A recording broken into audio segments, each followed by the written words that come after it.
नमस्कार प्रेक्षकांनो, आपल्या सगळ्यांची आवडती मालिका आनंदीमध्ये आज जबरदस्त ट्विस्ट दाखवला आहे। आता या शलाकाने जबरदस्त प्लॅनिंग करूनच आनंदीला अडकवलेलं आहे। आता आनंदीचं हे सगळं काही युगंधरला लवकरच कळालेलं आहे, कारण आता शलाकाने हे सगळं आनंदीचं बोलणं टीव्हीवर न्यूजद्वारे पोहोचवलेलं आहे। आता युगंधर ज्यावेळेला ही न्यूज पाहणार आहे त्यावेळेला आनंदीवर खूपच चिडलेला आहे। आता आनंदीला फॅक्टरीतून बाहेर काढलेलं आहे, कामावरून कमी केलेला आहे आणि तिला खूप जास्त अपमानित करूनच खूप काही युगंधर बोललेला आहे। आता हे ऐकून आनंदी स्वतःच्या मनाशी शपथ घेत असते की मी लवकरच शलाका मॅडमचं सगळं सत्य युगंधर साहेबांसमोर आणणार आहे। आता प्रेक्षकांनो, आनंदी नेमकं काय करणार आहे तेच आपण येत्या भागांमध्ये पाहणार आहोत। आता मालिकेमध्ये जबरदस्त ट्विस्ट येणार आहे। आजच्या भागामध्ये आपण असंच पाहिलं की आता इथे या तिघीजण पैशाची जमवाजमव घरामध्ये करत असतात, तेवढ्यातच पिंट्या तिथे येतो। आता हा पिंट्या या तिघींची धडपड पाहून म्हणत असतो, खरंच बाई तुम्ही किती प्रयत्न करत आहात, म्हणजे तुमच्या तिघींची मॅनेजमेंटच इतकी खतरनाक आहे की तुम्ही अगदी घरासाठी काहीही करू शकता। त्यावेळेला आनंदी म्हणत असते, पिंट्या आम्हाला हे सगळं आमच्या आबांनी शिकवलं आहे। आता आनंदी म्हणत असते, पिंट्या ही सगळी मॅनेजमेंट आम्हाला आबांनी शिकवली आहे। त्यावेळेला आता पिंट्या म्हणत असतो, तरीही घराला बाई असणं खूपच गरजेचं आहे, कारण तुम्ही जे काम मायेने करता ते अगदी कोणीही करू शकत नाही। आता इकडे हॉस्पिटलमध्ये आर्ची, आनंदी आणि आरती या तिघीही जमलेले पैसे घेऊन आलेले असतात। आता यांचे पैसे म्हणजे सगळं सुट्टेच असतात। आता हे पैसे काउंटरवर त्या मॅडमनी पाहिल्यानंतर त्या म्हणत असतात, हे काय घेऊन आलात तुम्ही सगळे, कधी मोजायचे हे सगळे पैसे, सगळेच तर सुट्टे आहे। आता या मॅडम खूपच चिडलेले असतात। त्यावेळेला आरती म्हणत असते, अहो मॅडम असं काय करताय, आमच्याकडे एवढेच पैसे होते म्हणून आम्ही जमा करून घेऊन आलो आहोत, मोजा ना प्लीज। त्यावेळेला आता या मॅडम पैसे मोजतात, त्यावेळेला ते आता 60,000च असतात। आता त्या मॅडम म्हणत असतात, हे काय तुम्ही फक्त 60,000च आणले, एवढ्या पैशामध्ये काय होणार आहे, एवढ्या पैशामध्ये ऑपरेशन सुरू करता येणार नाही, तुम्हाला आणखीन 2,40,000 रुपये भरावे लागतील। आता हे ऐकल्यानंतर आनंदी आरतीच्या पायाखालची जमीनच सरकते। आता ह्या दोघी पुन्हा विचार करायला लागतात की आपण 2,40,000 रुपये कुठून आणायचे बरं। तेवढ्यातच आता शलाका मॅडमची एक मुलगी येऊन ते आनंदीला म्हणत असते, आनंदी कोण आहे इथे। त्यावेळेला आनंदी म्हणते, का बरं मीच आहे आनंदी। त्यावेळेला आता ती मुलगी म्हणत असते, आमच्या शलाका मॅडमनी मला पाठवलं आहे, तू आनंदी खूपच अडचणीत आहेस ना आणि तुला पैशाची गरज आहे, हे आमच्या मॅडमना कळालं आहे आणि आमच्या मॅडम तुला मदत करणार आहेत। त्यावेळेला आनंदी म्हणते, शलाका मॅडम आणि मला मदत का करणार आहेत बरं। त्यावेळेला ती मुलगी म्हणत असते, तू खूपच प्रामाणिक आहेस, कष्टाळू आहेस, हेच तुझे गुण आमच्या मॅडमना आवडले आहेत, त्यामुळे त्या तुला मदत करणार आहेत, फक्त तू एकदा आनंदी आमच्या शलाका मॅडमना भेटून घे। आता इकडे आनंदी शलाकाला भेटायला जाते, तेवढ्यातच इकडे शिर्केंनी ते इन्शुरन्सच्या साहेबांना बोलवून घेतलेलं असतं आणि शिर्के सांगत असतात की लवकरात लवकर आपल्या फॅक्टरीमधील सगळ्या कामगारांचे इन्शुरन्स रिन्यू झाले पाहिजेत आणि लवकरात लवकर हे काम सुरू करा। त्यावेळेला आता तो माणूस देखील म्हणत असतो, हो मी लवकरच हे काम सुरू करतो। त्यावेळेला आता शिर्के आवर्जून त्या माणसाला सांगत असतात की आपल्या साहेबांपर्यंत ही गोष्ट नाही गेली पाहिजे। त्यावेळेला तो माणूस देखील हो म्हणतो आणि लगेच इन्शुरन्सच्या कामाला लागतो। आता इकडे शिर्के स्वतःशीच बोलत असतात की मला लवकरात लवकर हे काम केलं पाहिजे, नाहीतर साहेबांना कळलं किंवा बाहेर कोणाला कळलं तर खूपच मोठा प्रॉब्लेम होईल। आता इकडे शलाका आनंदीला नमस्कार करतच म्हणत असते, अगं आनंदी किती काळजी करतेस तू। त्यावेळेला आता आनंदी म्हणत असते, मॅडम तुम्ही। त्यावेळेला शलाका म्हणत असते, आता शलाका आनंदीला म्हणत असते, अगं तू तर अजिबात अशी खचून जाऊ नकोस, तुझे आबा लवकरच बरे होणार आहेत बघ, आणि पैशासारख्या क्षुल्लक गोष्टींची तर अजिबातच तू काळजी करू नकोस, कारण मी तुला आता पैशाची मदत करणार आहे। आता इकडे ही शलाका आनंदीला म्हणत असते, तुला किती पैसे हवे आहेत लवकर सांग, तेवढे पैसे तुला मी द्यायला तयार आहे। त्यावेळेला आनंदी म्हणते, पण तुम्ही मला का मदत करत आहात, मला नको आहेत तुमच्याकडून पैसे, मी माझे पैसे माझे मी जमा करेन। शलाका आनंदीला सांगत असते, अगं तुमच्या कंपनीमध्ये काहीतरी इन्शुरन्सचा प्रॉब्लेम झाला आहे ना, तर असू देल, होऊ देल ना, आमच्या कंपनी सुद्धा इन्शुरन्सची सोय आहेच। आता ही शलाका आनंदीला म्हणत असते, बिझनेसमध्ये तुझे मालक साहेब आणि मी खूपच मोठे दुश्मन आहोत। आता तू ठरव की माझ्याकडून पैसे घेऊन आबांचा जीव वाचवायचा की स्वतःचा स्वाभिमान जपायचा। त्यावेळेला आता आनंदी थोडीशी विचारातच पडते। आता इकडे आनंदी पैसे घेऊन जातच असते तेवढ्यातच शलाका आनंदीला बसवून घेते आणि म्हणत असते, आनंदी माझ्या मनामध्ये एक शंका आहे, ती मला तुला विचारायची आहे. तुला हे इन्शुरन्सबद्दल कसं कळालं ग? आणि एवढी मोठी फॅक्टरी आहे आणि कामगारांचा विचारसुद्धा केला जात नाही आहे, म्हणजे कामगारांच्या जीवाशीच खेळलं जात आहे की तुमचे इन्शुरन्स रिन्यू केलेलंच नाही हे तुला कधी कळालं बरं? त्यावेळेला आता आनंदी बोलायला लागते. आनंदी म्हणते, आबांना ज्यावेळेला अटॅक आला आणि त्यांच्या ऑपरेशनसाठी एवढे पैसे हवे आहेत आम्हाला कळाल्यानंतर आम्ही आबांचं इन्शुरन्स कार्ड काढलं आणि फॅक्टरीमध्ये गेलो आणि त्यावेळेलाच आम्हाला कळालं की फॅक्टरीमधील इन्शुरन्स रिन्यू केलेलेच नाही आहेत. आता हे सगळं व्हिडिओ आणि रेकॉर्डिंग दोन्ही ही शलाका करायला सांगत असते. आता आनंदीला तर दिसत नसतं, याचाच फायदा शलाका घेत असते. इकडे आता शलाका वाटेल तसे आनंदीला प्रश्न विचारत असते आणि आनंदी त्या प्रश्नांची उत्तरं देत असते. आता हेच तर शलाकाचं प्लॅनिंग असतं आनंदीला अडकवण्याचं. आता इकडे शलाका आनंदीला बोलतं करण्यासाठी म्हणत असते, काय ग आनंदी, फॅक्टरीमध्ये एवढे कामगार आहेत आणि त्यांच्या इन्शुरन्सबद्दल अशी गैरसोय म्हणजे त्यांच्या जीवाशीच खेळणं झालं की?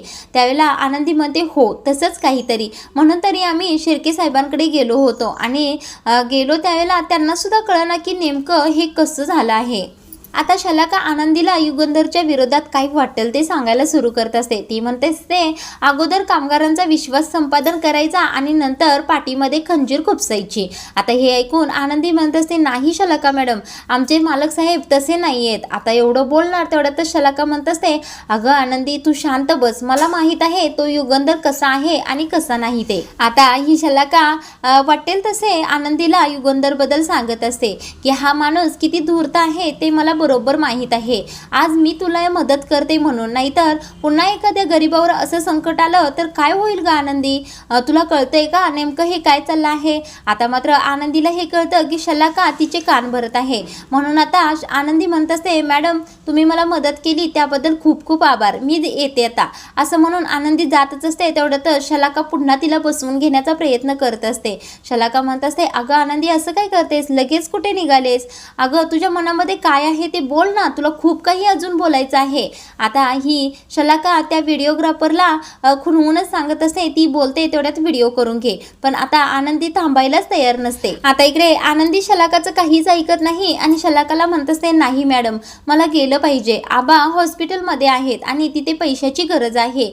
आता आनंदी पैसे घेऊन जातच असते. तेवढ्यात व्हिडिओग्राफरच्या हातून एक वस्तू खाली पडते आणि हा आवाज आनंदीला ऐकू जातो. आता आनंदी म्हणते, मॅडम कसला आवाज आला? आपल्या दोघींच्या शिवाय तिसरं कोणी इथे आहे का? आता इकडे आनंदी बरेच असे प्रश्न विचारायला लागल्यानंतर शलाका त्या व्हिडिओग्राफरला म्हणत असते, अरे अरुण काय करतोय, जरा शांत उभार ना. आता आनंदीला कळालेलं असतं की तिथे तिसरं कोणीतरी आहे. आता आनंदी धावतच त्या माणसाकडे जात असते. तेवढ्यातच तिच्या हाताला कॅमेरा लागतो. आता कॅमेरा लगेच आनंदी ओळखते आणि म्हणते, आपल्या दोघींचं बोलणं तुम्ही रेकॉर्डिंग केलं आहे का? आता शलाका म्हणत असते, हो आपल्या दोघींचं सगळं बोलणं मी रेकॉर्डिंग केलं आहे आणि ते जगासमोर सुद्धा आणणार आहे.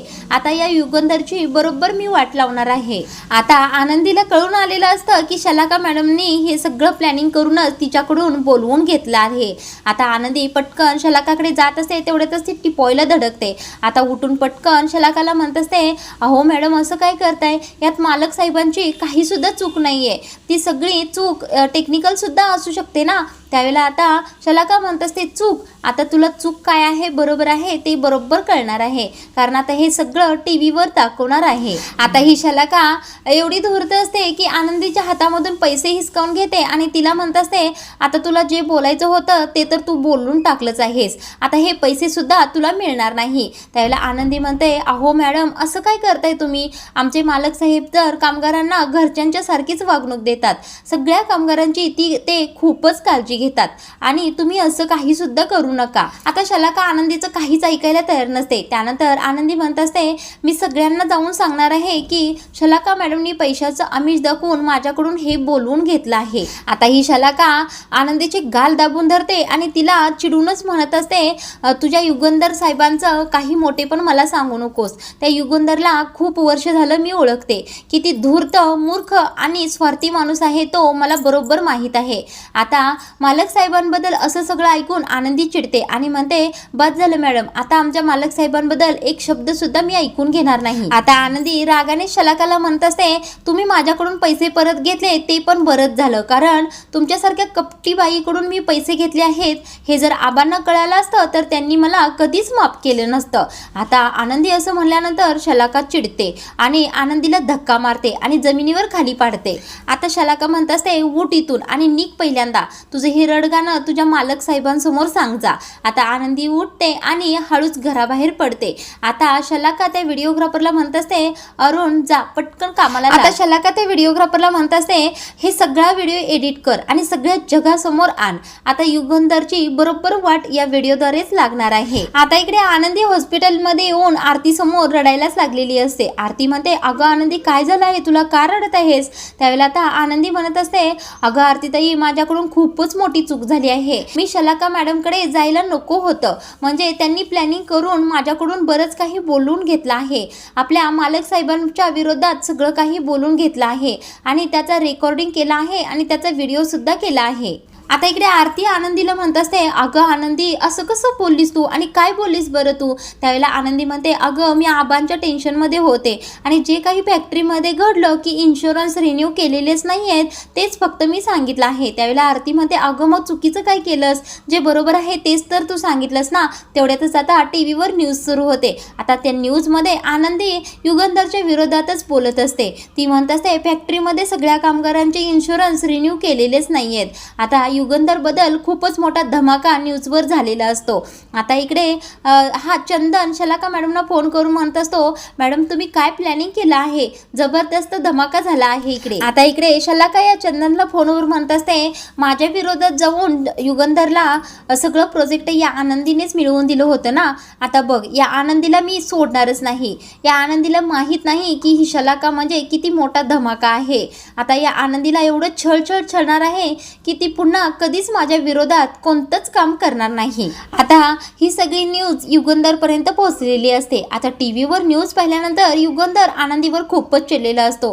तो म्हणत असतो, आत्ताच्या आत्ता माझ्यासमोर आनंदी हवी आहे. आता आनंदी तिथे आल्यानंतर पुढील भागांमध्ये आपल्याला हेच पाहायला मिळणार आहे की युगंधर आनंदीला फॅक्टरीमधून बाहेर काढणार आहे आणि कामावरून सुद्धा काढणार आहे. आता युगंधर वाटेल तसं आनंदीला बोलत असतो. आता आनंदी स्वतःच्या मनाशीच विचार करत असते की येत्या 12 तासांमध्येच मी मालक साहेबांसमोर सगळं शलाका मॅडमचं सत्य आणणार आहे. आता इकडे आरची आनंदीला म्हणत असते, अगं आनंदी, कोण होता तो माणूस? त्याचं काही नाव वगैरे आठवतंय का तुला? त्यावेळेला आनंदी म्हणते, हो आठवतंय, त्याचं नाव अरुण असं होतं. आता पुढील भागामध्ये आनंदी नेमकं काय करणार आहे आणि स्वतःला सत्य सिद्ध करणार आहे तेच आपण पाहणार आहोत.